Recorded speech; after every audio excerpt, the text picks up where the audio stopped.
varietas tanaman hortikultura yang terdiri dari tanaman sayur, tanaman buah, tanaman hias, serta tanaman obat. Yang pertama adalah tanaman cabai rawit dengan nama ilmiah Capsicum frutescens. Cabai rawit termasuk ke dalam kategori tanaman sayur dan tanaman semusim karena hanya dapat berbuah sekali. Tanaman cabai rawit yang saya amati berumur sekitar 4 atau 5 bulan. Tanaman cabai rawit dapat dimanfaatkan atau dipanen setelah memasuki umur 2,5 hingga 3 bulan.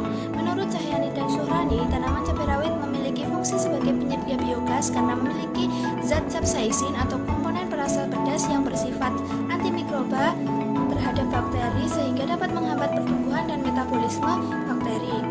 Tanaman cabai rawit memiliki fungsi lain sebagai penyedia nutrisi seperti vitamin A, vitamin B6, vitamin C, zat besi, serta magnesium. Tanaman cabai rawit yang banyak dimanfaatkan yaitu buahnya dapat berupa buah segar, olahan, bubuk cabai maupun sebagai bumbu dapur.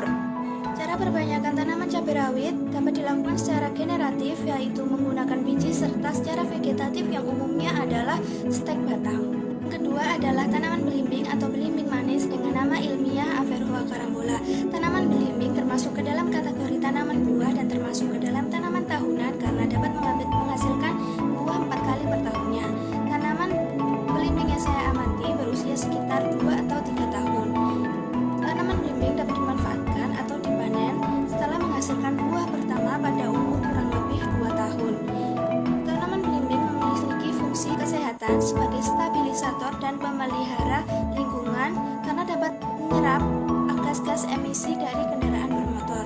Menurut Ruandi, tanaman belimbing dapat juga dijadikan sebagai tanaman obat untuk mencegah dan mengatasi sakit perut, sakit tenggorokan, antihipertensi, antioksidan, dan lain-lain. Bagian dari tanaman belimbing yang sering dimanfaatkan yaitu bagian buahnya, baik buah segar, buah olahan, maupun sebagai obat. Untuk mendapatkan tanaman yang seragam dan unggul, perbanyakan belimbing dilakukan dengan cara vegetatif seperti cangkok, okulasi, enten, dan susuan, serta secara in vitro dengan menggunakan eksplant, kecambah, dan kotiledon. Tiga adalah tanaman phyllolineth atau linet dengan nama ilmiah Philodendron linet. Tanaman ini termasuk ke dalam kategori tanaman hias dan juga tanaman tahunan. Phyllolineth yang saya amati berumur sekitar 3 bulan. Tanaman phyllolineth dapat segera dimanfaatkan setelah dilakukan perbanyakan. Tanaman phyllolineth ini memiliki fungsi estetika ditunjukkan dari keindahan daun dari phyllolineth. Menurut Gunawan dan Wardiati, tanaman hias daun yang baik dinilai dari penampilan fisik, di mana penampilan fisik daunnya kompak dan batang tanaman tidak terlalu tinggi sehingga mampu menghasilkan nilai estetika yang lebih indah.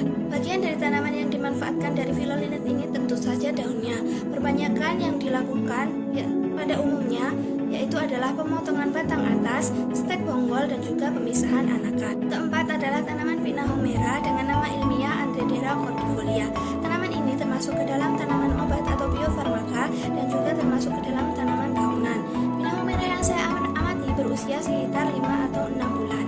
Pinahong merah dapat segera dimanfaatkan setelah tumbuh daun sekitar berumur 12 minggu setelah tanam. Pinahong merah memiliki fungsi kesehatan.